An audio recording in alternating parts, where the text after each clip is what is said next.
Welcome back to another episode of Seacoast Stories, a podcast about the people, businesses, and newsmakers that make the Seacoast an American hidden gem. I am Troy Farkas, and I am in New Hampshire right now. I have no idea where I am, but I'm in the house of a Seacoast legend, the one and only functional nutritionist, Erin Holt. Erin, thank you so much for letting me be in your home today. I know you are not one to beat around the bush, so let's get right to it. There's so many things to cover with you. You are a trailblazer in your field. People have so much to learn from you. I am so curious to hear about podcasting and all of the commonalities that we share. But the Erin Holt story starts with some health issues that you had way back when. You spent a good deal of your younger years fighting some battles with your relationships with food and to your body. So I would love to start there. Can you describe for me what exactly the issues that you had and what exactly it looked like? Wait, do you always make house calls? Sometimes. Okay. I make a decent amount of house calls. I was wondering about that. Thanks for being in my home in the middle of nowhere. I live in Nottingham, New Hampshire. Okay, I wasn't going to say I didn't want all the Seacoast Stories groupies to like flock to your house, but you said Could you imagine? I struggled with eating disorders growing up. So I was a pretty chunky little kid. And when I hit adolescence, I just grew taller and leaned out naturally and got a lot of really positive feedback and reinforcement for that. And I'm kind of like your classic eldest daughter, like type A perfectionist. I like live for external validation. So I'm like, okay, keep doing more of that. Like you're getting the gold star, do more of that. And so that's really what began my, I think, 13-year battle with disordered eating. So it was a lot of food restriction at first, anorexia, and then it sort of blossomed into bulimia. And that was a rough one, but it's what set me on my path to go to school for nutrition and dietetics, because I was like, okay, well, I'm a problem to be fixed. And if I just learn how to diet harder, then I can like fix this disorder that I have with food. And I thought that just going to school for dietetics would solve that. Right. It didn't. Right. Now let's not glaze over those 13 years. Did you realize that you had a problem? In the beginning, no. In the beginning, it was, I thought what I was doing was really good. And then it stopped working because you can only restrict harder for so long. And I started trying to get healthy. I really looked at health through the lens of leanness and thinness. I was born in 1984, so I grew up in the 90s, and that's what women were really told. I think there has been a sea change in the past few decades, but in the 90s, we were like, you got to be skinny if you want to be of value. And so I didn't think that I was doing anything wrong. I thought I was doing everything right. Once the bulimia took hold after a few years, I was like, this is like a problem. Like I can see that this is a problem. And I tried to resolve it on my own and could not. And then I'm like, oh, this is like more of an addiction actually. And that's when it got really scary because I'm like, I don't know how to fix this. Right. So just take me into an average day of having bulimia. Like what were you doing restriction wise? Oh my God. I don't know if I've ever talked about this before. I'm pretty open about my struggles with bulimia, but like it would get to a point where I was binging and purging up to like 8, 9, 10 times a day. So there was just this emptiness. It wasn't like true physiological hunger, but this emptiness, this anxiety, this hole in my life that I was trying to fill. And the way that I knew how to do it was with food. And so I would binge, meaning I would eat like thousands of calories in a sitting and then purge and it would come up. And some days that would happen like multiple times throughout the day. What was the hole that you were trying to fill? Great cue. There was a lot of insecurity in myself. There was a lot of self-hatred. I think it's interesting now when one of like the critiques that I get on my character, my personality is she's so full of herself. She's so, she thinks she's the best. She's so egotistical. When I first started the podcast, I would get negative reviews saying exactly that. And I'm like, would you prefer I hated myself? Because I lived most of my life that way and it was really shitty. So I'm a woman who happens to kind of like herself and like collectively, we're not like really great with that. But it was a lot of self-flagellation, a lot of self-hatred, especially like as I started to get into my like early 20s. My friends, my peers kind of had it like figured out. They were taking like the traditional path. You go to a 4-year school, you get your degree, you get your job, you start the rest of your life. My path did not look like that. So I'm like, what's wrong with me? Why am I so different? And that just created so much unrest and discomfort in myself. And food was the way that I made myself feel comfortable. Right. I've heard a lot of people who have struggled with disordered eating say that it's really a struggle with control because you feel like your life is falling out of control. And what is one thing you can control? You can control your food and what you look like. And to be able to do that in a world where it's so many people want to lose weight, to be able to have that superpower is very empowering.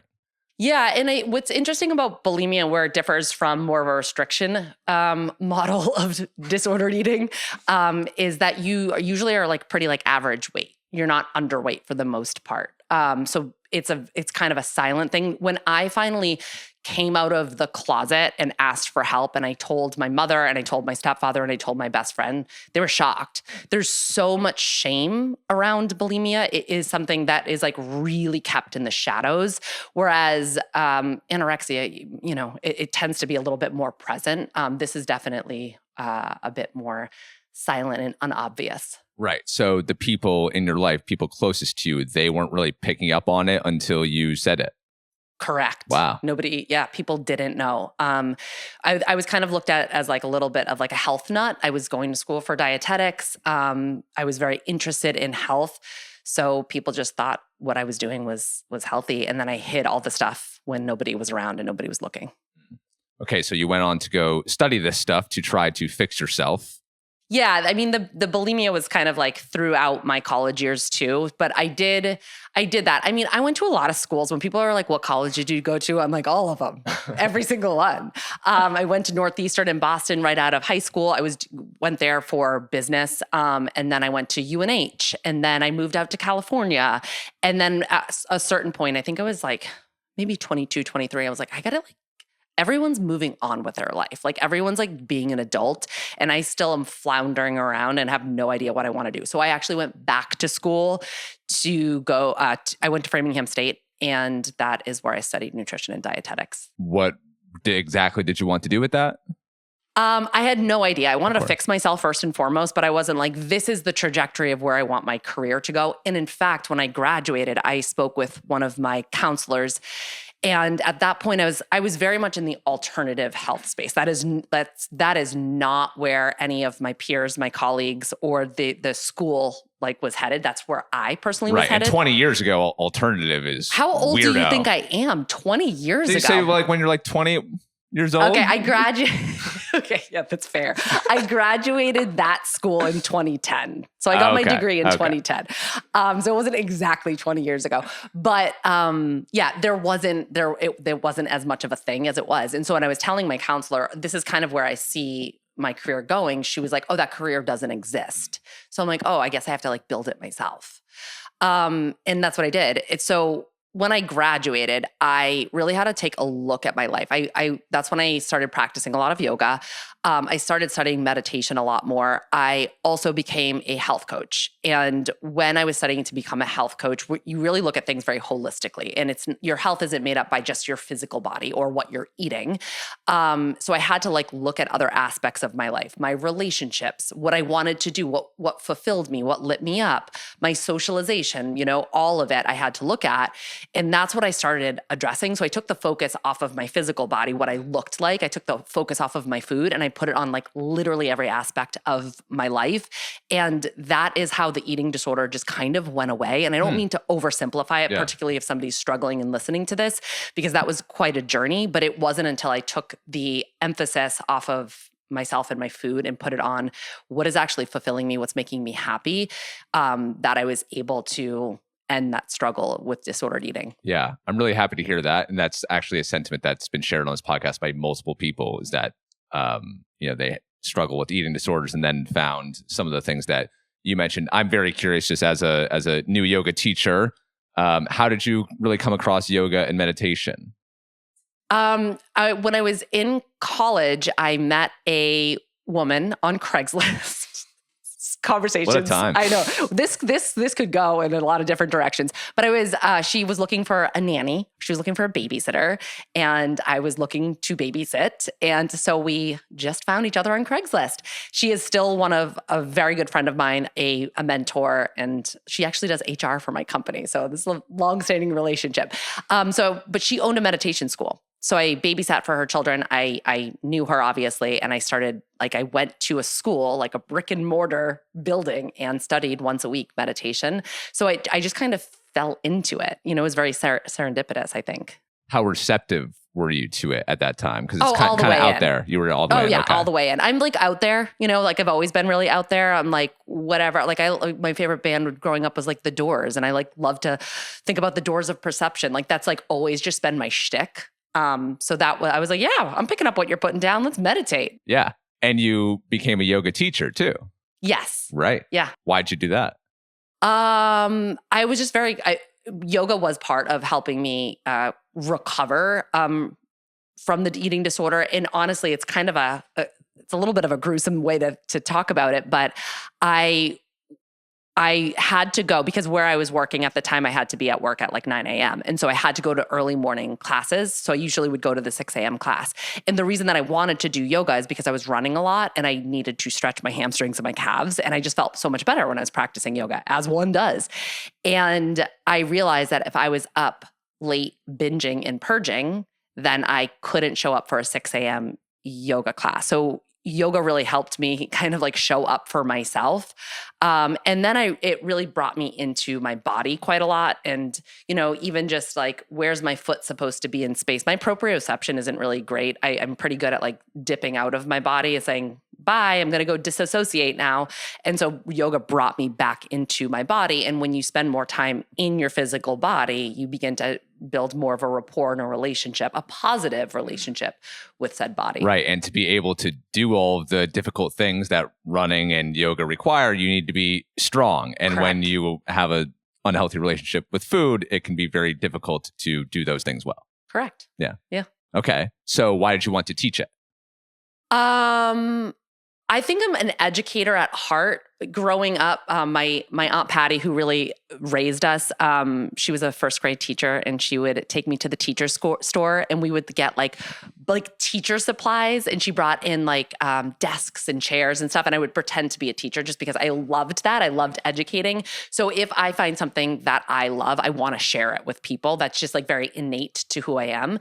And so I think that was kind of it. I was so scared. Like, the thought of getting up in front of a room and saying words to a whole room of people, like made me want to vomit. Like I would get like the rumbly dumps every single time I would teach class. It was like a great cleanse. I would get so nervous. But I was like, this is what I meant to do, like, is to share this with people. So it was that. Yeah. As I've familiarized myself with your story, I find knowing the Erin Holt that I know now, which is the only version of you I know, but just hearing you talk about the health issues that you've had, that you struggled with self-confidence, a bad relationship to yourself, that you were uncomfortable getting up in a room full of people. I can't imagine that version of you. Yeah, I mean, she's still there. You're so. I had told someone that I was talking to today, and they were like, "Ask her, how are you such a badass?" And anyone who knows you or is familiar with you would probably describe you that way as well. But you haven't always been a badass, apparently. I think I've always been a little bit of a badass. I've been a little bit of a rabble rouser. I'm not afraid to say hard things. I'm not afraid to have hard conversations. I'm not afraid to stand up for myself and stand up for the things that I care about and the people I care about. I think that's always been true. But I think they can, you could coexist. Yeah. I contain multitudes, but the idea of like putting myself up. I mean, I think a lot of people are afraid of public speaking. That's a typical fear.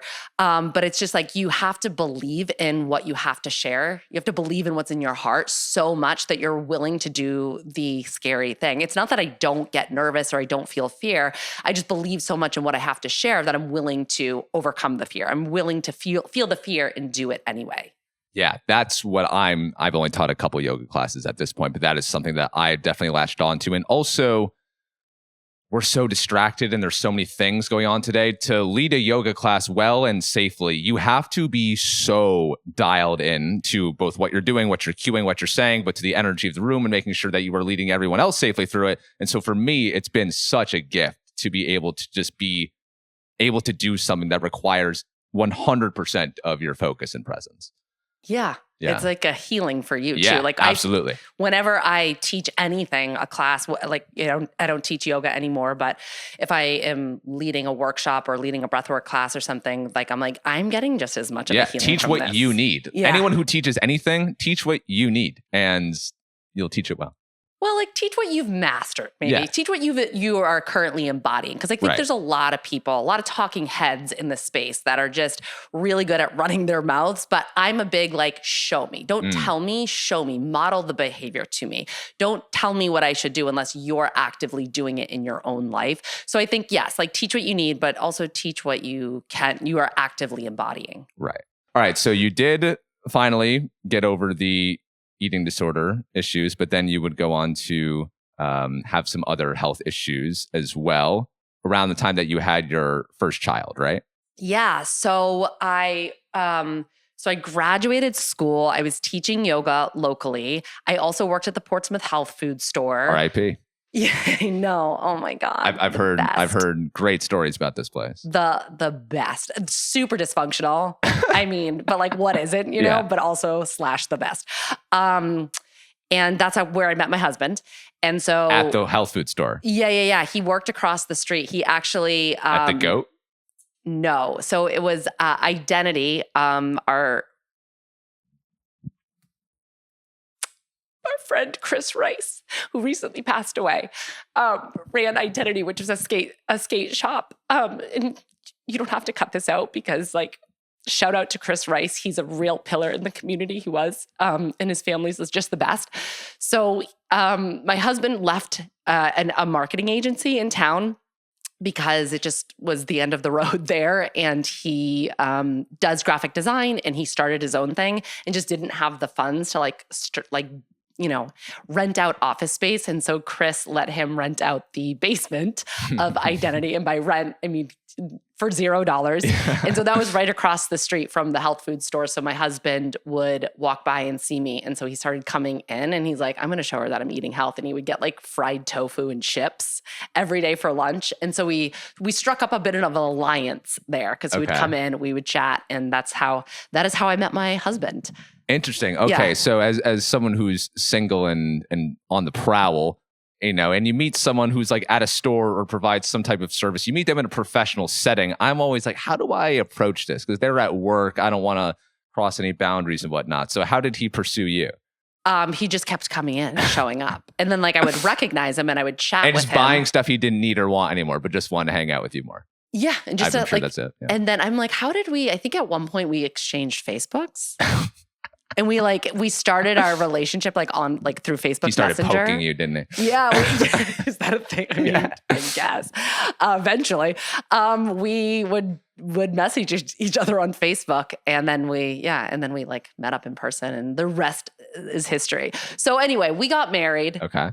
We had a baby. We're checking all the boxes. Life is good. I'm running my nutrition practice on the side. I'm teaching yoga and things are great. We move here to Nottingham. And right after I have my daughter, I start getting really sick and can't really pinpoint why. I had struggled with digestive issues on and off and just fatigue and a lot of different random symptoms and was always told nothing's wrong with you, nothing's wrong with you. I started to feel like a real hypochondriac. And because of that, I internalized that it's all in my head. And so I didn't really want to bring it up because I'm I guess this is just what it's like to be a new mom. And eventually I did bring it up to my doctors and they kind of were yeah, this is what it's like to be a new mom. We're really collectively okay with moms feeling absolute shit in women in general. So they're yeah, maybe you should let the baby cry it out. Maybe you should stop breastfeeding. There wasn't really a whole lot of solutions for me. And that went on for a year. And finally, I basically just like dropped the hammer. I went to the appointment. I had this nurse practitioner. I had never met her, sweetest girl, so young. And I was like, I'm like not leaving this office until I get some answers. Like none of this is normal. This is not okay. I was changing my daughter's diaper and my thumb blew up to twice its size. And like, that's like not normal, right? And they were like, maybe it's texter's thumb. Like they had all these like random answers or things for like, and it was all like, you're doing something wrong. So anyway, they ran a lot of blood work and long story less long, I found out that I had an autoimmune condition known as systemic sclerosis. So I met with a rheumatologist and he was basically like, you're going to be on medication for life. Like this could kill you. This is scary. Like you have to like really be super careful. But that was it. It was just medication and not a whole lot of other solutions. And that didn't really sit super right with me. On the one hand, I was so validated because I'm like, I knew something was wrong. And rather than being told one more time that it's all in your head, it was like proof, like tangible proof, like there is something wrong. But then also like I'm 30 years old. So like you mean like there's nothing I can do for myself? That didn't sit right with me at all. So I decided to try to figure out why that was happening. Autoimmunity is like a really big question mark in the conventional health space. I don't need to tell you that. You can't see it. You can't see it, but also there's not a whole lot of solution or a lot of answers to why. So the body just starts attacking your own tissue. Why? Why? So I really set out, I'm a questioner at heart. So I set out to try to find those answers. And that's what led me to functional medicine, which was like 10 years ago, totally not what it is today. But I did a lot of continuing education in that department because I was trying to find the root cause of my own stuff. And because I was working with nutrition clients, I started to weave that into my practice, got a lot of really good results. And I'm like, oh, there's like something to this here. And that's when I started the podcast because I'm like, this is something. Like we're on to something here. Like I'm feeling better. My clients are feeling better. Let's talk about it. Right. Okay, I want to backtrack to that year where you were living in what the hell is wrong with me? Am I going crazy? And what the doctor specifically were telling you. And a term I've heard you use over and over again is medical gaslighting. Happens a lot in the industry. What exactly do you mean by that? Like, you're crazy. There's nothing wrong with you. Take a Xanax. You're imagining it. You're imagining it. This isn't real. Or like it's normal to feel this way. Like you could be like dragging limbs into your doctor's office and they're like, labs look good. Yeah. So they're just basically like, we have no solutions for you. And we don't even really believe that this is real. What you're experiencing isn't real. Your lived experience isn't valid and it doesn't matter, is the perception that a lot of women in modern day world navigating healthcare experience. Why women specifically? Oh my God, how much time do you have? There's a lot of research to showcase. First of all, a lot of our medical research is based on male bodies. You guys are easier to study, like there's not as much going on. Yeah, we're less interesting. A little less. It's just very easy to study a male body. Or I shouldn't say easier, but it's easier without the hormonal fluctuations. You're on like a 24-hour clock. We're on like a 28-day clock. It's just different, And so there isn't as many answers and isn't as many solutions because of that. But again, it just comes back to women are just expected to be the peacekeepers and the people pleasers. And we internalize and we learn at a young age to go dark on our own needs. And so when we start squawking up about our own needs, it's met with this like, whoa, what's really, like this isn't the norm. This isn't what we should be doing. And so it's very hard to advocate for yourself. So you learn to sort of divorce yourself from your body. You stop advocating for yourself because when you do, you're told that this is normal, right? Like there's nothing wrong with you. So then you start to question, like, am I going crazy? I remember one of my clients said to me, I was gaslit so hard, I started to gaslight myself. Like, am I crazy? Am I just making this up? Is it really not this bad?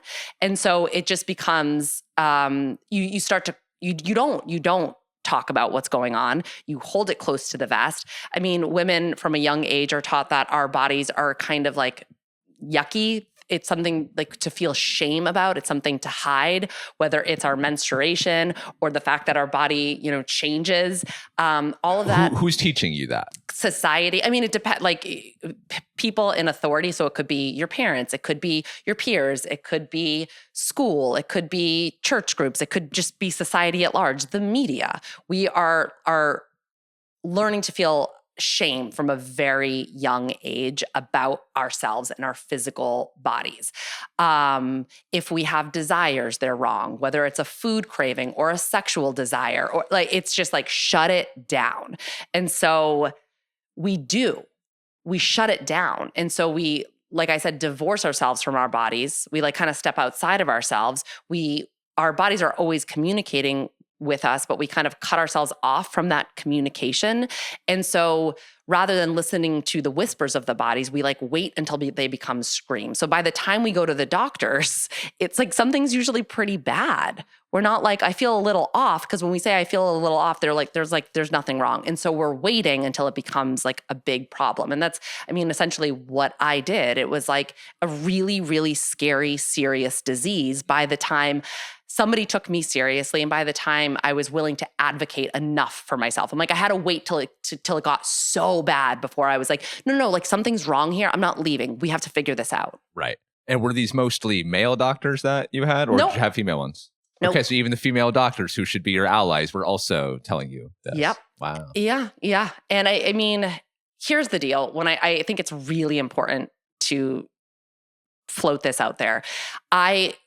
When I'm having these conversations, it's never to criticize doctors or any type of medical professional. You don't go to school for medicine unless you have a desire to help somebody. You don't dedicate your life to medicine unless you actually care, you want to make a difference, and you want to help people. So it's not the individual that I'm ever criticizing or critiquing, it's the system. And they are working within a very broken and dysfunctional system. And many medical professionals will tell you that. They don't have time to sit and to listen and to get to know somebody and to like really create the space that somebody needs to like share their full story. It's just not part of the medical insurance model. Like it's not available to them either. So, they're doing the best they can given the circumstances that they have, I think. All right. So you eventually discovered functional medicine, functional nutrition. What exactly was the rabbit hole that led you to that? Because again, this wasn't widely discussed then. Well, it's just root cause, like asking the questions why. Conventional medicine is really good at saying you have this, but it doesn't ask the question, but why do you have it? And that's what I wanted to know. Okay, you're telling me my body's turning against itself. Why is it? And there's multiple factors for that. Some of them are physical. Some of them are rooted in the emotional body. Some of them are mental mindset, my beliefs about myself. And I had to look at all of those to truly heal my physical body and to put autoimmunity in remission. But it was really starting with the question, why? Right. And do you know why you had this disease? Because I got diagnosed with diabetes 2 years ago, and I don't know why, and I don't know if I'll ever know why. And it's kind of upsetting. Yeah, and it's very personal too. And for me, some of my triggers, my root cause triggers, were what was happening with my gut. So some of them were very physical. I have had gut issues since I was little. Again, product of the 80s and 90s, represent antibiotics all day. So, my microbiome is like two little whispers of bacteria in there. So there was some things that I had to address from a gut level. My HPA axis, so my hypothalamus, pituitary, adrenal axis, my stress response was really out of balance. I had to essentially teach my nervous system how to not respond to everything like it was a 5-alarm threat. I really love the study of psychoneuroimmunology, which looks at how all of our systems are interconnected. So our mind, our thought, but also our stress response, also our immune system. We can include the gut in there. We can include the endocrine system in there, our hormonal system. So I definitely had some real physical things that I need to address. I didn't have wonderful detoxification pathways. So I was very, very, very sensitive to chemicals, to smells, to things like that. So I had to support my liver and my clearance pathways, so physical body stuff.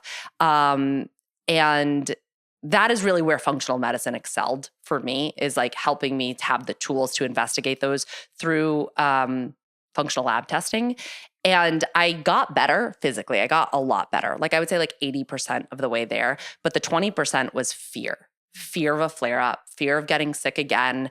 I was very hyper vigilant. Like, if I walked into a room and they had a Glade plug-in, I'd be like, is this the thing that's going to make me sick? And it's funny now, but it's not funny when you're living it. And so many people are. That health hypervigilance, I call it health anxiety, because you've been in such a bad place that you're terrified of going back there. And what I really needed to do for that 20% is look at the other bodies, not just the physical body, but mental, emotional, energy body, spiritual. And I started to ask the question, okay, so I had this like raging eating disorder for a really long time. And then I got better. And then I got an autoimmune disease. Like, what gives? And when I was diagnosed with autoimmunity, I was doing all the right things. I ate really well. I meditated. I did yoga, like all the right things. So it didn't make a whole lot of sense. And I had to start looking at my beliefs that I held about myself. And autoimmunity is self-attack. So I had to start looking at, where am I doing that to myself? Where am I shooting arrows at my own heart? Where are my self-flagellation thoughts? And they were everywhere. I'm so hard on myself. I'm so hypercritical. It's why it's like so funny when people are like, she thinks she's the best. I'm like, I actually hate myself, guys. Okay, yeah, exactly. And so I had to really look at that and start to unpack, where did those beliefs come from? There was a lot of beliefs that were very, very subconscious, meaning I wasn't even aware of them. So I had to start to kind of like go into the underbelly of stuff and bring it up to the surface. How did you go about doing that? A lot of different modalities, breath work, hypnotherapy. I've done like all the trainings. I'm just I love education. I love to teach, but I really love to learn. And so a lot of different somatic release practices, just a lot of different modalities. Yeah. When you were doing this deep inner excavation, what were some of the biggest things that you learned about yourself? I had to look at a lot of my own conditioning and my own program, which is why when you ask like, why women, there's a huge gender bias in autoimmunity. It affects women way more than men, 2 to 1. And it's not just because of hormones. Hormones are for sure like a key factor in it, but I think it's really how we grow up, how we're conditioned to believe about ourselves, caretake everybody else at the expense of your own needs, put your needs last, put your needs on the back burner. And then once you become a parent, like that just like 10X's. And so I genuinely feel so fortunate that I got diagnosed when I did, because I had to choose to make myself a priority in my own life. I had a 1-year-old baby and I'm like, I have to be the priority, like even over above her, which is like pretty wild. So I looked at all of the ways where I wasn't allowing myself to do that, where I was letting other people write the story of my own life. Authenticity is to be the author of your own life. So where am I letting other people tell me who I should be, how I should be, what I should do, what I should say? I believe that my illness gave me a voice when I couldn't use my own, when I couldn't say no. My body gave me the ability to do it. So let's say like I just knew it was going to be like too much, or I didn't want to do something, I would like almost like use my illness as an excuse. Like, well, I might get sick if I do that, so I'm not going to do that. And once I realized that was a layer of my healing, it's called secondary gain, where consciously you're like, I want to heal, but if there's any subconscious part of you that doesn't feel safe healing, or is benefiting from you being sick, you're going to hold on to that. The subconscious is never going to outperform your own self-image or what it deems safe. So there was big parts of me that I didn't even realize. And had you told this to me, I would have been like, you're high as a kite, you're out of your mind. But like some parts of me were actually benefiting from being sick. So what did I have to do? I had to start using my voice. I had to start saying no. I had to start setting boundaries. I had to start doing what was right for me versus what was right for everybody else. And when I did that, that's when the 20% really like clicked in and came online. And I could say that not only is the autoimmune condition in remission, but the fear of getting sick was also put in remission too. Wow, that is incredible. And I've been getting, since yoga training and before that, so into the mind-body connection and how you can really make your physical body sick by the things going on in the mind. But you can also heal. I remember seeing somewhere that you mentioned that your body is like the greatest self-healing mechanism ever. It's really great. Like the body's a miracle. The body's a miracle, and your body has the ability to heal itself, right? We have an innate capacity to self-heal. We just have to figure out ways we're interrupting that process. And some of them are physical. And, if you're like mainlining like a 30 rack every night, you're not putting your body in optimal healing mode, most likely. Yeah. But also we can like weaponize ourselves against ourselves with our thoughts and with our beliefs as well. Right. So in 2018, you start the Functional Nutritionist podcast, which again, this is a time now podcasting, I know from my own experience, it really starts taking off in 2014-ish, but in 2018, it's still not like super duper mainstream.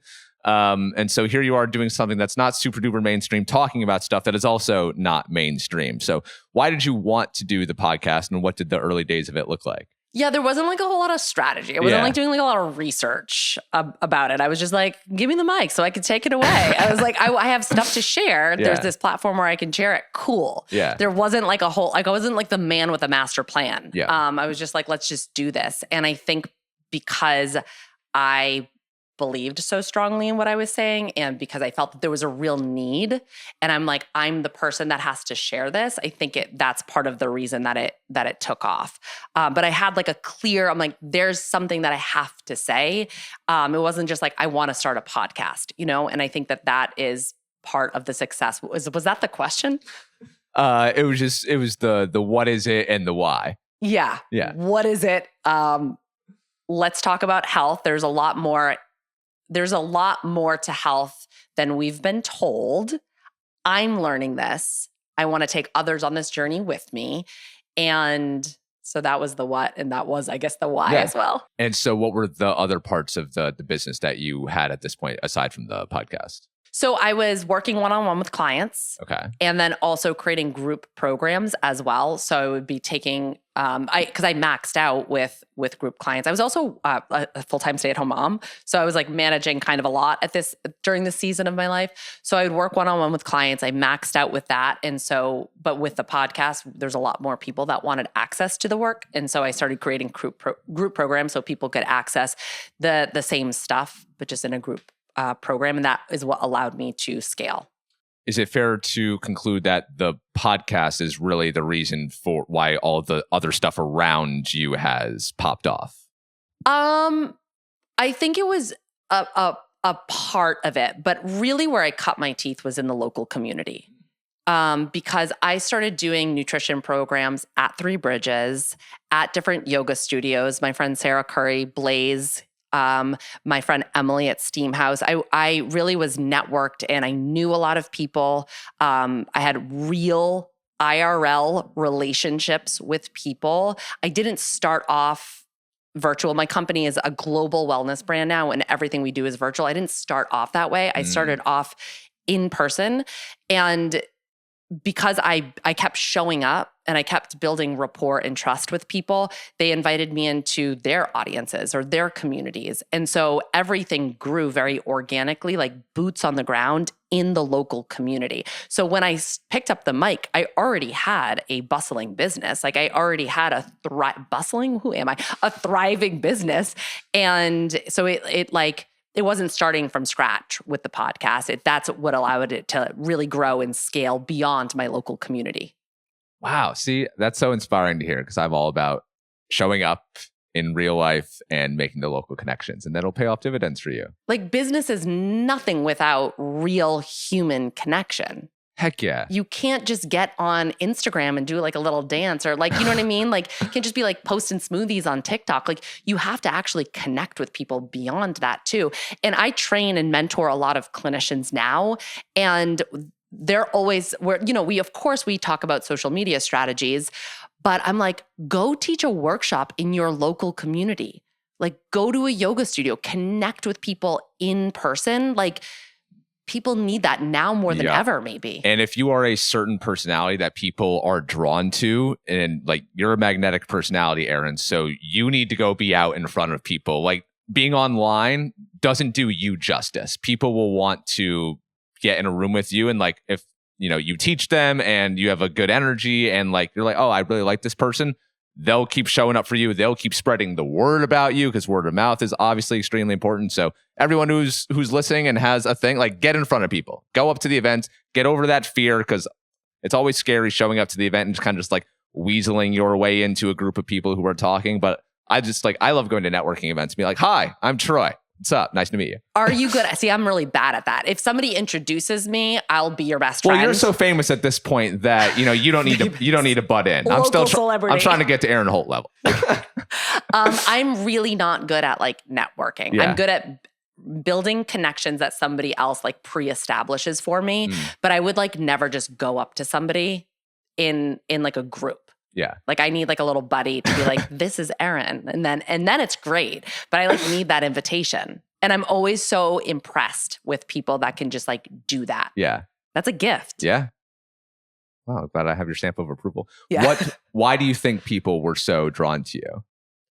Where? When you're showing up to these in real life local events where like the growth really started? I think that I am like a pretty authentic person. Like what you see is what you get. How I show up here is how I mean, you've met me in real life a few times. Now is one of them. And like it's the same as you get on the podcast. It's the same as you get on Instagram. It's like same. And I think people feel that. And it's not because I'm like trying to be authentic. I'm just like, like raw dogging reality. Like I'm just out here saying it like it is, how I view it. Maybe not saying it like it is, saying it how I view it, saying it how I perceive it. And there's going to be some people that really connect with this.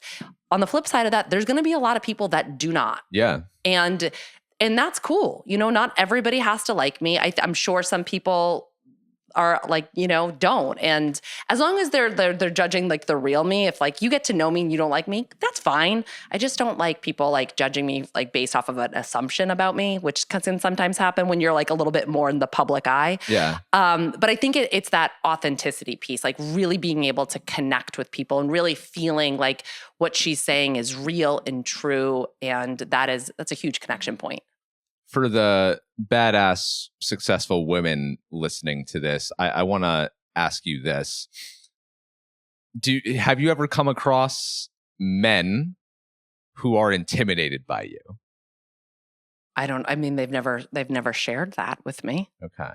I was curious because, you hear women talk about like, oh, men, when they see a successful, in your face, high earning woman, it makes them feel very insecure because like that's what the men are supposed to do, right? And so they might feel intimidated and then like do whatever to try to beat them down.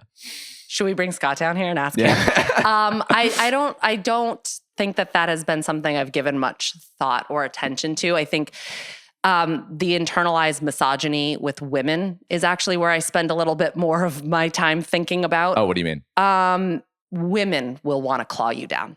And I've had more experience with that. I've never understood that. Why is that? I think because we're conditioned to believe that there's a finite amount of success available. And if my piece of the pie is big, that means that there's less available for others. And I do think that is what we've been led to believe. I think it's absolutely not true. There's this, have you ever heard of tall poppy syndrome? No idea. It's this idea that if somebody gets just like a little too high, if a poppy grows just a little too tall, then we want to like cut it back to size so everything stays uniform. And it is a phenomenon that happens in the workplace, particularly with women. And I see it and I feel it, and it's a shame, but it's the truth, and it's like what I've experienced. And this idea that like we get too big for our britches is like so silly to me, because like it just means like you've outgrown your pants, right? And it's like, of course we do, because we're growing and we're changing and we're evolving. We have to give people permission and grace to evolve. And that can get a little uncomfortable too. Like I'm always like, don't pedestalize me. Don't put me on a pedestal, because I know how that goes. Like the second you put me up there is the second that you're getting ready to shove me off. And I just let me exist. And if what I'm saying lands, like great. You know, if what I'm saying feels like medicine to you, awesome. And if it doesn't, then okay, just like keep it moving a little bit. All right. So the Functional Nutritionist podcast was going well. You're going to these events, and that's probably converting to some business as well. What was the next step in the growth of the Functional Nutritionist? I mean, it just kind of snowballed from there. And I just continued to build more programs. And so more people could access my work. It was really important to me that, our practice now, it's an investment. I'm very heavily educated. I hire very educated people. We spend a lot of time and money in our education and in our, clinical knowledge and experience. But it's important to me that there's an entry point for everybody for this work, because I do believe that's important. So the free podcast, I've had people write to me that have not spent one dime, saying, I was able to change my life with your podcast, change my body of health. I was able to get a diagnosis from my doctor based on what I learned on your podcast. So that's free. And then we have group programs that are a little bit more entry level in terms of cost. And how does that make you feel when people say that to you? Amazing. Cause like sometimes you're like you're like, is this thing on? Like, Exactly. Is anybody out there? You're like screaming into the abyss. So it's like, I'm like, great, I got another year of podcast in me. Any time that somebody says that, I'm like, cool, I keep going. It's like a little bit of like a battery pack for me. It's the best feeling in the world. It is the best feeling in the world hearing that. And so that's why I continue to do it. So I think just because there's so many different points of entry, things just grew. And then around 2020, two things happened.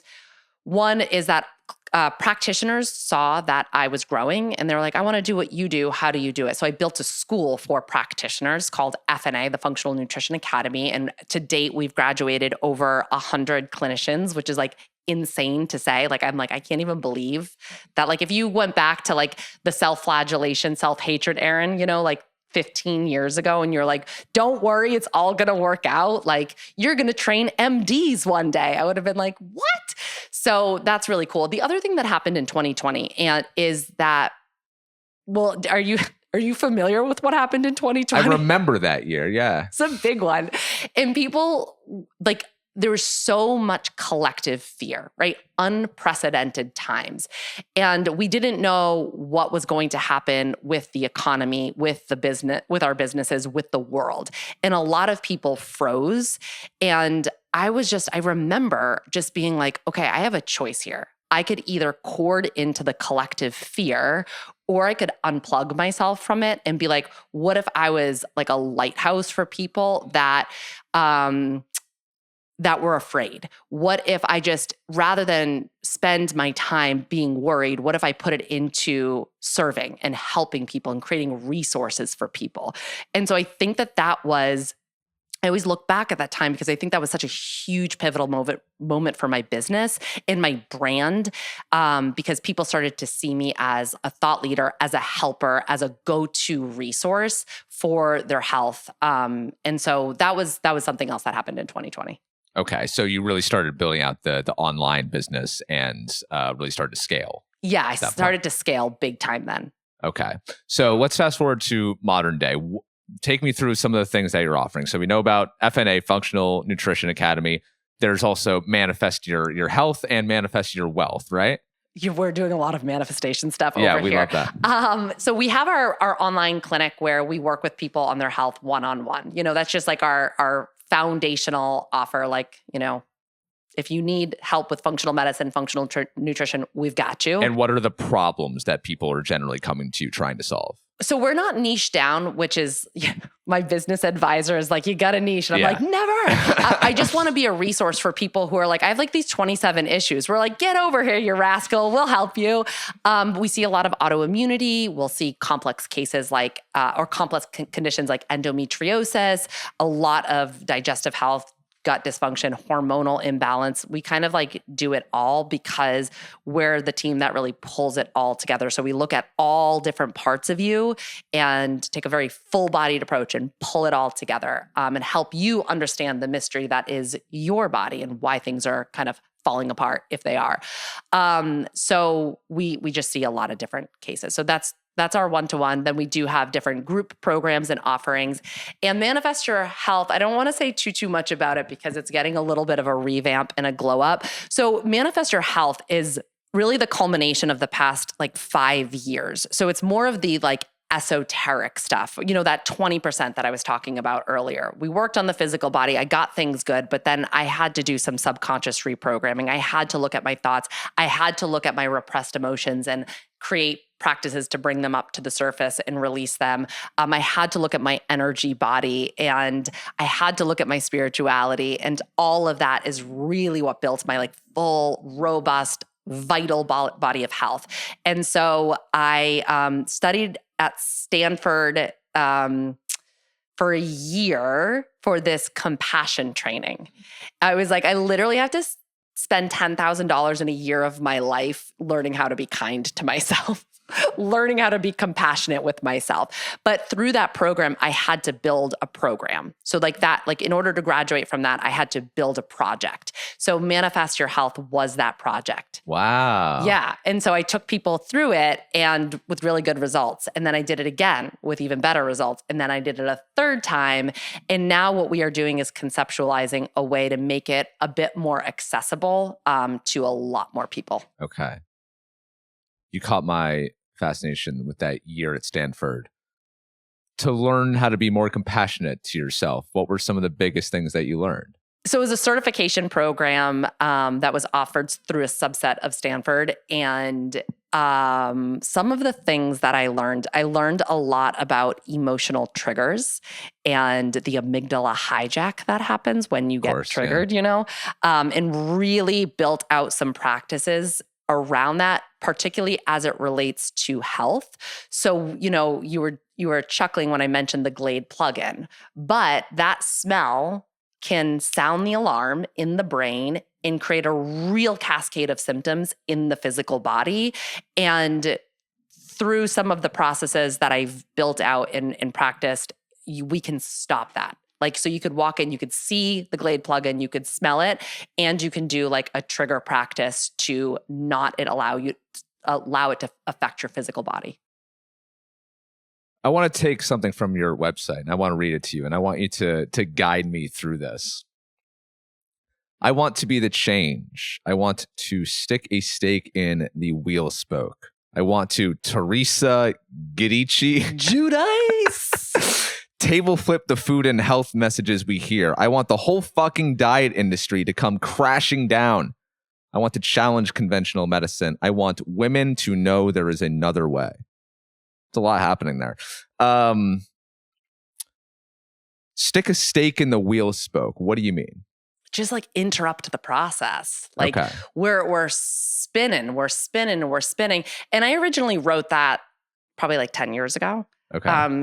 I can tell you don't watch Bravo because you don't know Teresa Giudice, which is a crime. But how I would like modify that present day, all of that still rings true. And I think the hamster wheel that so many women are on is like collecting information now. 10 years ago, we didn't have the information that we do now. And that's like a really good thing in a lot of ways and not so good in a lot of ways, because the thing that I hear more than anything is like we are consuming information, but we're not getting better. We're not getting more clarity. We're not getting healthier. We're not like feeling better. It's honestly overwhelming to the point where, for me specifically, I used to be super into all of this stuff, super into listening to all the podcasts and reading the books and whatnot. But for me, it reached a point maybe 2 years ago where I was just like, this is overwhelming. I don't know who to trust. And the way it's being framed, I don't like. I got this person telling me if I don't take a ice bath 3 days a week, that I'm going to die 10 years younger, and that like this thing is going to cause cancer. And I'm just like, I can't deal with this anymore. I'm just bowing out of it. And then I just devise my own simple like 6 health rules. And I'm very happy now. But right now, it's a lot. As a 41-year-old woman, what I'm being told, this is going to piss people off, so I'm going to say it. If I'm not on a GLP-1 and HRT, then I'm going to shrivel up into a raisin and die because sorry, what? There goes my hormones. You gotta be there. You gotta, if you know, you know. Yeah. If, people listening to this, if you know, you know. Yeah. Because I'm past my prime because I'm 41. And what do you mean past your prime? They either put me out to pasture or you put me on a GLP-1 and HRT, hormone replacement therapy. I don't know. But point is, we're being inundated with these messages, and oftentimes the messages are contradictory, like you do this or you do this. So people are just like spinning in every direction. And dude, I did the same thing too. Like a couple years ago, I'm like, I'm going to like unplug from all of this because it's just noise at this point. It's distortion. There's so much noise in the wellness world. And I really think a big part of what we help people do is quiet down that noise by unplugging from all the external inputs and plugging back into ourselves. When you said, I don't know who to trust, totally. We have to learn to trust ourselves. We have to take the information and run it through our own set of filters to figure out what is right for us. The issue is that a lot of our filtration systems are broken. We've kind of lost the discernment. We've lost the trust in ourselves. And so we have to bring that back online. There's a big difference between just getting hammered with information and then actually embodying that into like wisdom and knowledge. I will talk sometimes about what I call the IT factor. Information plus integration is what leads to transformation. So we have to have the ability and create the space in our life to like, integrate some of what we're learning too. And sometimes you need a little bit of a co-pilot for that. Sometimes you need a little bit of a guide or a helping hand with that, especially if you're at the point where you're like, it's all too much and I don't even know what to do. So right now we're getting a lot of information, but that's kind of like, I'm trying to like stick a stake in the wheel spoke of that too. Why have we lost the trust in ourselves? I think there's a lot of money to be made, not to get super cynical super fast, but there's a lot of money to be made in you not trusting yourself. There's a lot of money to be made in women hating ourselves, to thinking we're fat and like fugly. Like, like the beauty industry, huge industry, diet industry, huge industry. And so like we've sort of just kind of extrapolated that into the wellness world too, where it's like, you have to outsource all of your answers.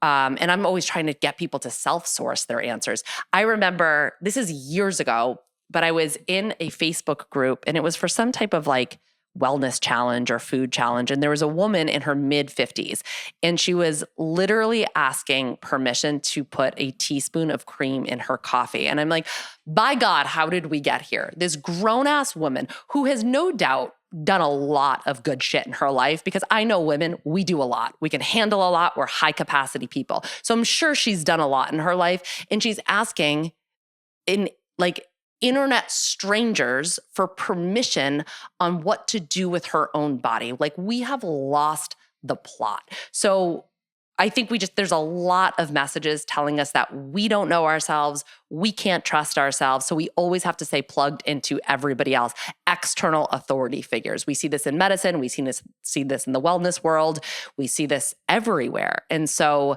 I think that's part of the reason why we've lost that connection with ourselves and that trust. Yeah, and we just blindly take other people's advice and realizing that like that might work for them, but doesn't work for us. Like I don't like weightlifting. So, like I'm only going to do it 2 days a week. I'm not going to do it 5 days a week. Sorry. Because you know you and you trust you. Yeah. And people are really uncomfortable with that. I just posted in my stories just this week that back to the GLP-1 thing, I'm like, this is what I'm being told, but this doesn't feel right or true for me. And then there were people in my DMs trying to convince me otherwise. But I'm like, but you don't know me. You don't know my body. Why do you think you're the leading authority on what I should do? That's batshit crazy. Bonkers bananas. But that is like how we feel now. Right. So for the people listening who follow their favorite wellness influencers online on TikTok and such, and who follow X, Y, and Z people and listen to the podcast and read the books, and they take the words as gospel, even though these people might not necessarily be qualified. How do you parse out what's real and what's not? I mean, I think it's all real. Or what's worth listening to and what's not? I think that there's a big difference between a wellness influencer, and I have nothing, like no issues with wellness influencing whatsoever, but there's a big difference between a wellness influencer and a practitioner who happens to be on social media. A wellness influencer is usually sharing things through the lens of their own experience, like N=1. I tried this, it worked for me. Let me share it with you. There's nothing inherently wrong or bad with that. I'm sure you've had friends that have like said like, hey, try this new magnesium powder. It really worked. And you're like, cool, I'm going to go buy it. Nothing wrong with that. Whereas a practitioner who is sharing on Instagram most likely has,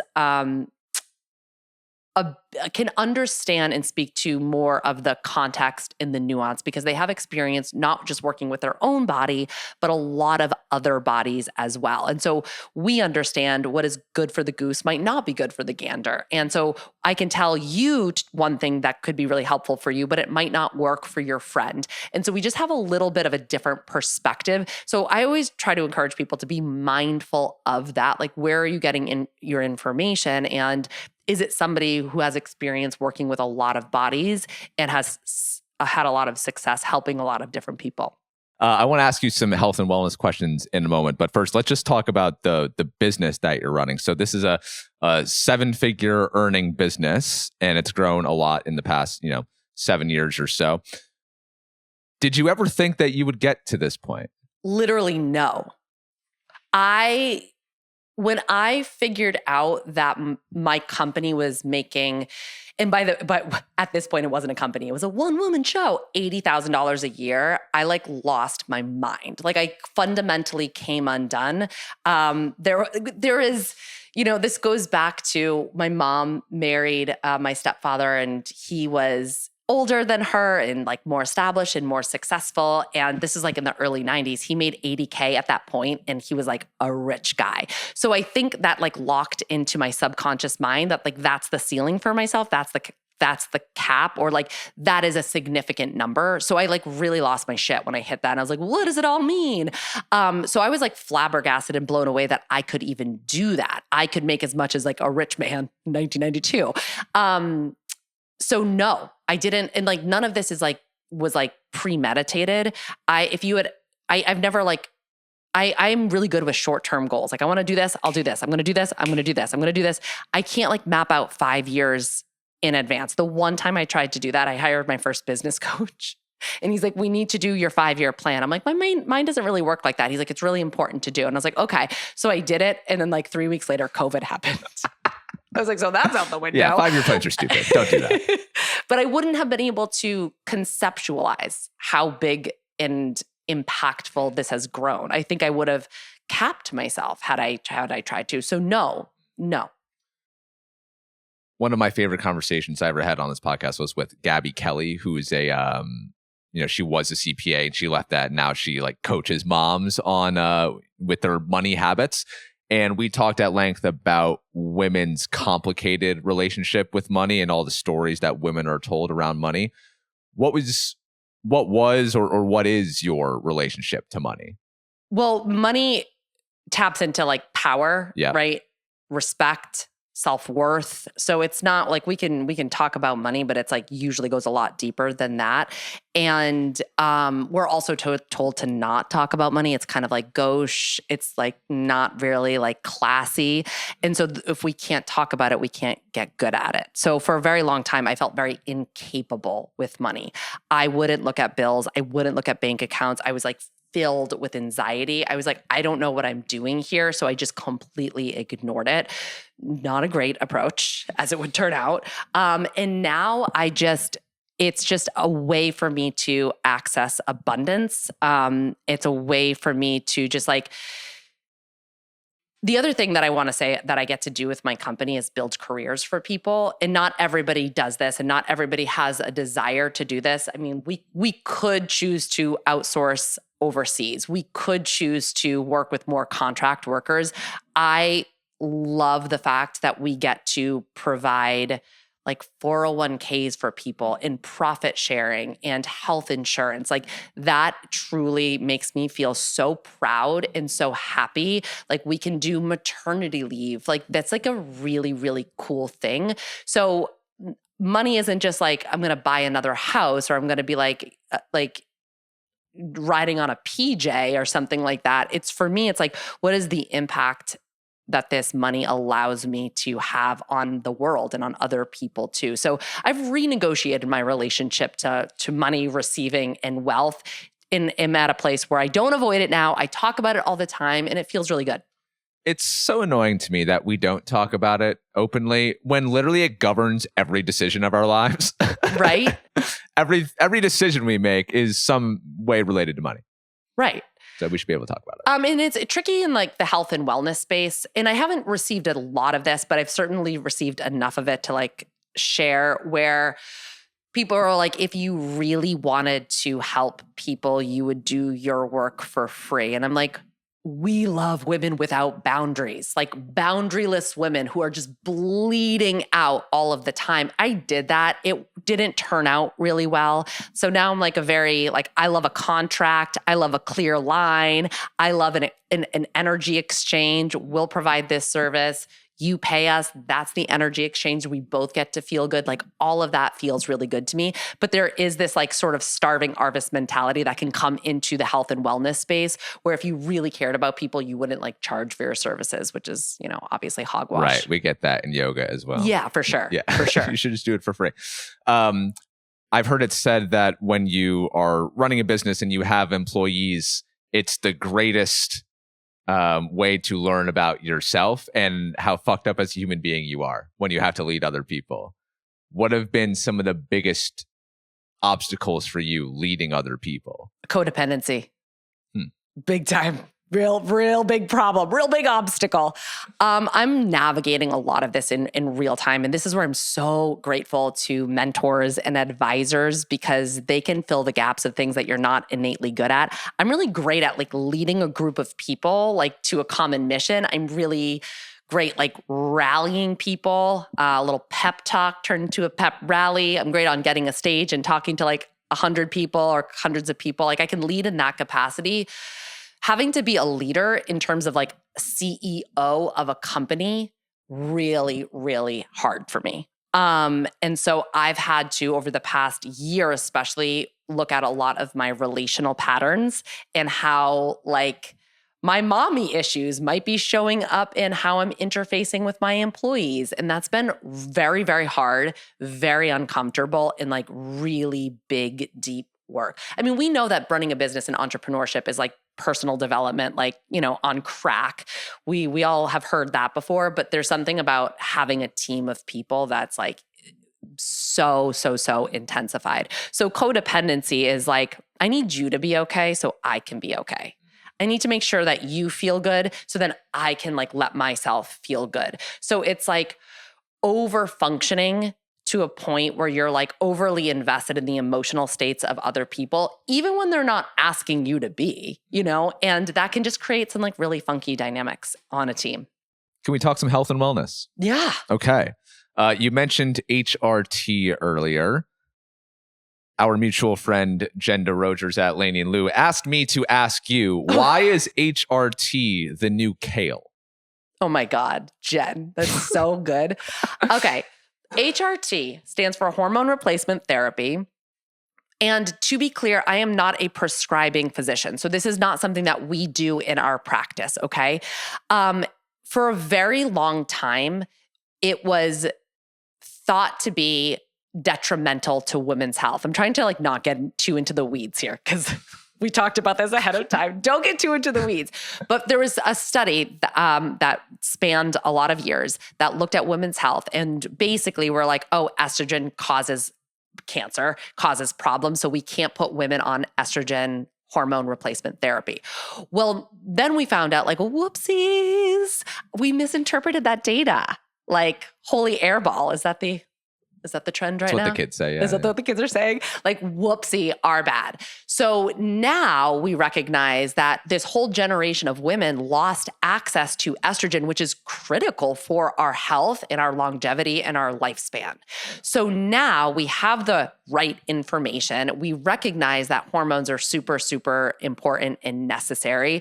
And that is good. Talking about women's health, really good. Talking about women's hormones, fantastic. My concern is that when we position HRT at the epicenter of the entire women's health conversation, which is like kind of what's happening right now, we can miss some of the really important foundational work because HRT isn't a magic bullet. Sometimes it is for the right person at the right time, but it's not going to override all the other things that you have to do for metabolic health, for nervous system health, for gut health, for dietary nutrient status. Like we still have to do all of those things. And what I'm seeing is that we're just treating it like another magic bullet, another quick fix. And so I love HRT. I'm so grateful to the doctors and the prescribing physicians that are making that their life's work. We need more access to it. It's a great option to have when we need, but it is not the be-all, end-all. And we don't build a body of health on HRT. We still build a body of health on the foundations and taking a 360-degree view. Perimenopause is so hot right now. I know it. It's all over my timeline. Even I don't yours. know what that says about me, but I know you have a lot of female friends. But people will be like, oh, I feel kind of run down.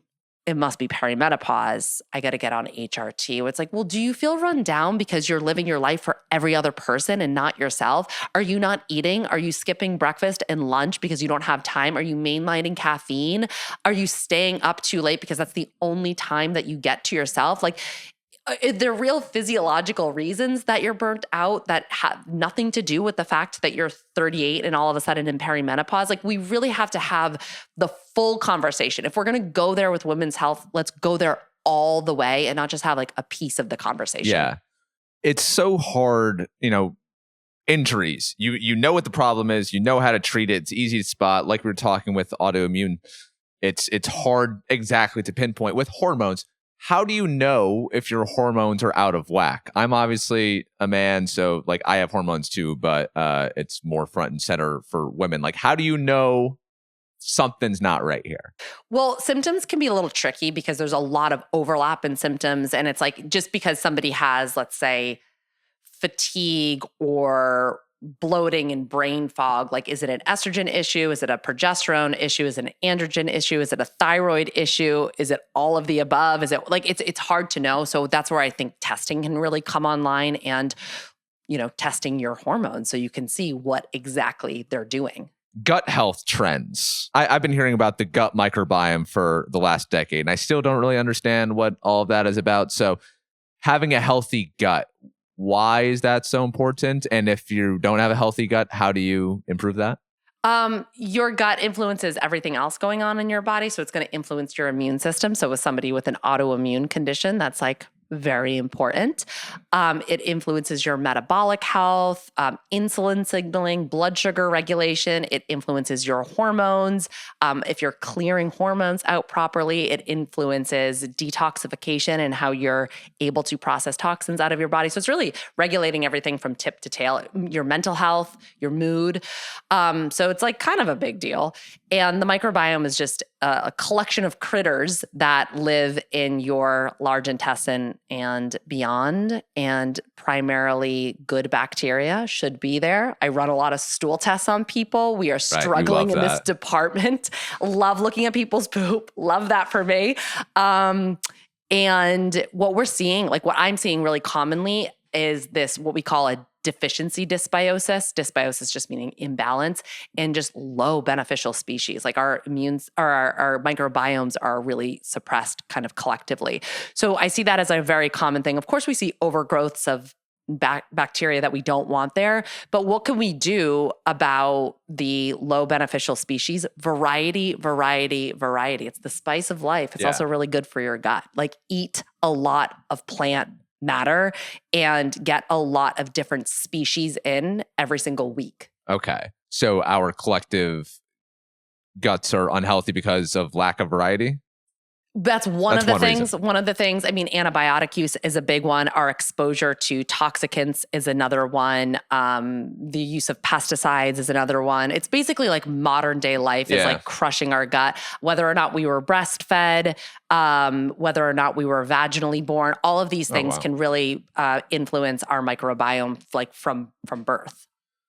For the lay person listening who has something going on with their gut microbiome, what would you advise that they do? So like, how would they know they have something going on with their gut microbiome? Someone like you has told them that there's something wrong here. You need to fix it. Bad microbiome, sir. The work that we do is very, very, very individualized. So it's not like a plug and play protocol for everybody. We really have to take like you as a human being. And we're not just treating a lab, we're treating the human being in your whole live story, right? But generally speaking, so a thing that is very helpful is to eat a whole foods diet, right? Like we all know this, but are we doing it? And if we can aim for like 40 species a week. So this is back to that variety, which sounds super overwhelming. But if you think about like spices and herbs and teas, like you can do that. You can definitely do that. So 30 to 40 species a week. And you can be plant-based. I eat animal protein. I was a vegetarian for 20 years. I had to bring animal protein online to feel better. So I don't think plant-based means animal exclusive. Just eat a lot of plants. Yeah. And that's going to really feed the beneficial species in your gut. These beneficial species release beneficial products, which help our whole body. But it starts with our diet and our food. Yeah. So to our point earlier about everybody is different. What works for you might not work for me. Do you think there is a diet, a number one clear tried and true diet, this is the best diet, or do you think it varies? I think it varies. I think like probably 80% of the population can get away with something. And then we have, individual little nuances and stuff. Like I can't eat gluten. I can't eat casein. That's a protein in cheese. So I'm gluten-free, dairy-free. That's like my bag. But for the most part, I really like more of a paleo template. Especially if somebody's navigating some like specific, I'm not big on labels just in general, but like, most people know what paleo is. I think we can also add legumes to that for some people. So beans can be such good microbiome food. Not everybody can tolerate them. And then grains, different people have different tolerances to grains as well. But it's like, eat fruits, vegetables, meats if you want to. If you don't want to, make sure you're getting other protein sources in because that's really important. And also eat to regulate your blood sugar as well. When I was working, especially in the beginning with women on their health, we would have to spend the first month of our work together just dialing in blood sugar basics because we'll skip meals or we'll eat like a piece of toast in the morning. Like you need to eat throughout the day, 3 solid meals, maybe some snacks. Don't skip breakfast.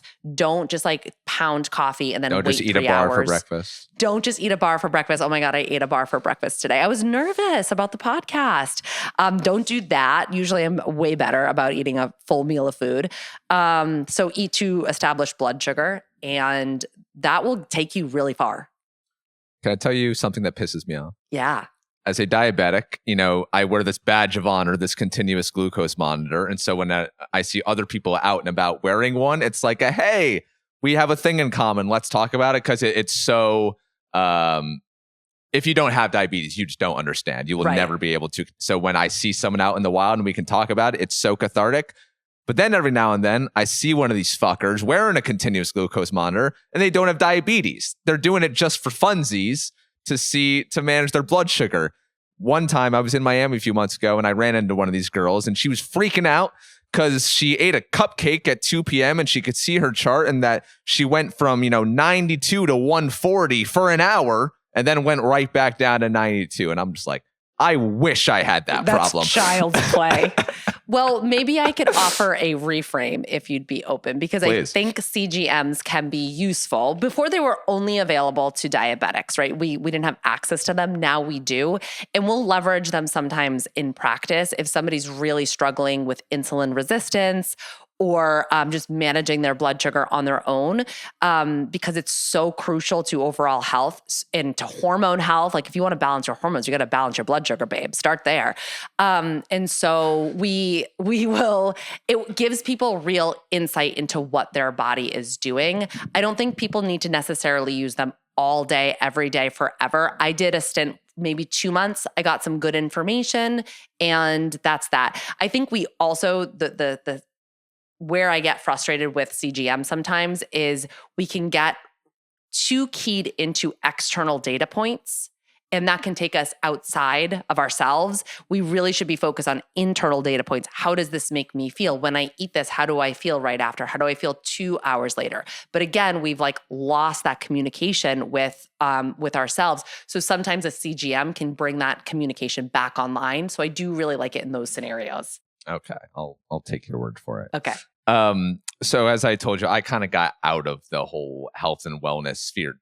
Too much information. The simple rules I distilled down for myself. I want your take on this. So get sunlight every day, get movement every day, have purpose in your life, eat a whole foods diet, breath work, and have really meaningful friendships and relationships. And that's pretty much the key to good health for me. I love that. How about gratitude? Can we throw some gratitude? Gratitude's good. We love that. Let's get as cliche as possible. Gratitude is like such a healing frequency for your body, though. And so many of us, like unbeknownst to ourselves, like not even conscious of it, operate from a place of lack, like not enoughness, like keeping up with the Joneses. I need to be doing more. I need to be pushing myself, especially like highly ambitious people, right? And so what has been such a game changer for me, and I'm not always good at it, and I have to constantly remind myself of it, but just to be like so appreciative of like what's right in front of me. And then on like more of an esoteric level, I just feel like the universe, the powers that be, source, creator, they're not going to give me more if I can't be so appreciative of like what's right in front of me. So I love big goals. I love big ambitious goals. I love growing. I love it all, but it's really important to be like, and this matters too. Like what's right here matters too. So I think gratitude, it's been shown to increase secretory IgA levels, which is an immunoglobulin. Like it does like some really cool stuff. It puts the body in optimal healing mode, but then it also just like makes you appreciate your life more, which is pretty good. That's pretty good. Anything else I should add to my list? Gratitude. Is there any like? I love purpose. I love that one. That's a good one to. Yeah, because I mean then that's tapping into happiness and like again, mind body connection. It's all connected. So you said sleep. I should have said sleep. You should have said sleep. I'm like an 8-hour baby. Like I need a full 8. Log a full 8 to feel normal. But our mental capacity obviously goes down without sleep. Yeah. Our ability to regulate our blood sugar can be really impacted by sleep. If somebody's is on a weight loss journey, I'm like, start with sleep. It's the foundation for everything. They probably look at you like you're crazy. What do you mean sleep? Tell me I need to go to the gym 7 days a week. Yeah, it's just like our appetite our appetite hormone shift when we're underslept, and we'll be hungrier too. So like sleep is like foundational. Yeah, your discipline goes out the window. I know after a day of 5 hours of sleep, I'm like, my attention span is completely shot and I'm just on my phone all day. Yeah, it stinks. Yeah. Okay. Well, I have 2 more questions for you, Erin, and I thank you so much for allowing me in your lovely home. So way back when, as you were going through your like 19th college, you felt that you didn't quite know what you were doing with your life. You were comparing yourself to your friends and such, and you didn't ever see the path to getting to a point like this. So as you reflect on the road up until this point, what emotions come to mind for you thinking about like where you used to be? I might cry because I just wish I was like kinder to myself. I mean, like coulda, shoulda, woulda, 2020 hindsight and all that. I feel really, really, really proud, like really proud. Proud that I listened to myself, proud that I did it my way, proud that I didn't let external people, dictate my path. I feel very, very proud and grateful. I also have to shout out my husband. He's like a really good husband and support system. And I don't want to say I couldn't have done this without him because I'm pretty tenacious. I probably could have, but God, it's a lot better and more enjoyable and easier with him. So he has been such a huge, huge, huge cheerleader support system. And that's crucial, having a solid partner. So I have to shout him out and really, really proud that I picked him. Some people are you're so lucky. I'm I didn't trip and fall into a marriage. Shout out to the Portsmouth Health Food Store, right? where relationships are made. And also I had a level of self-worth where I'm I deserve to be treated a certain way. So I'm going to seek out a partner that treats me a certain way. I feel sometimes that's lost in the conversation. You know what I mean? Yeah. It wasn't a whoopsie. It was very intentional. So yeah, it's a lot of pride that I was able to chart my path forward. That's incredible. I did want to ask you another thing that just came to my mind. You mentioned ambitious goals. What else are we working on, Erin? What's coming down the pike? I'm in a bit of a phase where I'm I need a pause. I get a lot of what I call divine downloads. The next idea just drops in. Yeah. I don't I'm not thinking my way through it with my conscious mind. I just create the space and then the next invitation arrives. And so I haven't had a lot of space. The past year has been very full, very busy. We restructured my entire team, my entire company. So it's been a lot, super intense. So I'm really looking forward to having some time this summer to let the next big thing land. Right now, what we are doing is we are scaling the one-to-one, our one-to-one services, just to be able to make that more available to more people. We were pretty maxed out for a while there. And so we're opening up more spots with that, which is very exciting. And then as I sort of teased out, Manifest Your Health is going to be shape-shifting a little bit into a platform that's a lot more accessible to folks. And that is the big stuff that I'm cooking up right now. Okay. Well, I can't wait to see it come to fruition. Erin, thank you so much for joining me today. We have one final question. We ask this same final question at the end of every episode every week. And I will ask it to you, Erin. I'm so nervous. If you were to leave this earth tomorrow, what would you hope people remember about you? Why is this making me cry? She did it her way and that worked. That is the big thing. The imprint that I want to leave is I want to show people their power. You are so powerful. You have so much magic in you, and we dull it when we listen to everybody else.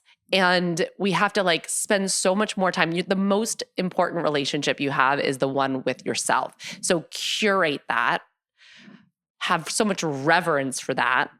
And whether you're on a health journey or a business growth journey, keep coming back to yourself. So I want people to know and to see that I did that. I want to be a model of that and really show people their power, show people their own magic, and let people light their own path. So hopefully people see me and that's what they think of. I think you're doing that. I am super inspired by you, and I know everyone listening is as well. So keep up the great work. Thanks for being here, Erin. Thanks for interviewing me right before I had my period, so I cried a bunch. This is great. This is great.